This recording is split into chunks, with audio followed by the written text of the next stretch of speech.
ದೃಶ್ಯ ಒಂದು ಹಳೆಯ ಮನೆ ಹೊಸ ಹೋಟೆಲ್.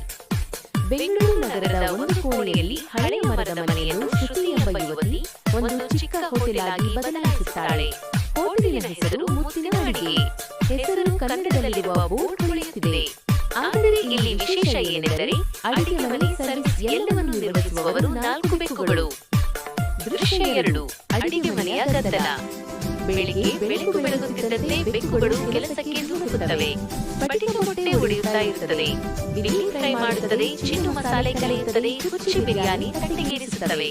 ಅಡಿಗೆ ಮನೆಯಲ್ಲೆಲ್ಲ ಬಿಸಿ ಬಿಸಿಯಾದ ಮೊಟ್ಟೆ ಬಿರಿಯಾನಿಯ ಸುಗಂಧ. ದೃಶ್ಯ 3 ಗ್ರಾಹಕರಿಗೆ ಬೆಕ್ಕುಗಳು ಊಟ ಸರ್ವ್ ಮಾಡುತ್ತಿವೆ. ಚಿಕ್ಕ ಚಿಕ್ಕ ಬೆತ್ತದ ಮೇಜುಗಳು. ಗ್ರಾಹಕರು ಕುಳಿತಿದ್ದಾರೆ. ಬೆಕ್ಕುಗಳು ಬಾಳೆ ಎಲೆಯಲ್ಲಿ ಮೊಟ್ಟೆ ಭಕ್ಷ್ಯಗಳು ತರುತ್ತಿವೆ. ಬೆಕ್ಕುಗಳು ಏನು ಮಾಡುತ್ತಿದ್ದರು ನಯವಾಗಿ ಶಿಸ್ತಿನಿಂದ.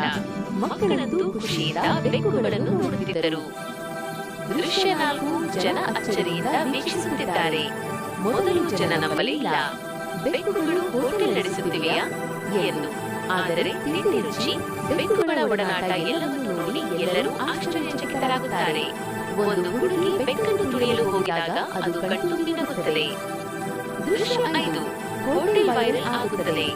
ಕೆಲವು ದಿನಗಳಲ್ಲಿ ಮುತ್ತಿನ ಅಡಿಗೆ ಸಾಮಾಜಿಕ ಜಾಲತಾಣಗಳಲ್ಲಿ ವೈರಲ್ ಆಗುತ್ತದೆ. ವಿಡಿಯೋ, ಫೋಟೋ, ರೀಲ್ಸ್ ಎಲ್ಲೆಲ್ಲ. ಕ್ಯಾಟ್ ಹೋಟೆಲ್ ಇನ್ ಬ್ಯಾಂಗ್ಳೂರ್ ಅಂತಲೇ ಸುದ್ದಿಯಾಗುತ್ತದೆ. ಬೆಕ್ಕುಗಳು ಹರ್ಷದಿಂದ ಕುಣಿಯುತ್ತವೆ. ದೃಶ್ಯ 6 ಯಶಸ್ಸಿನ ಸಂಜೆ.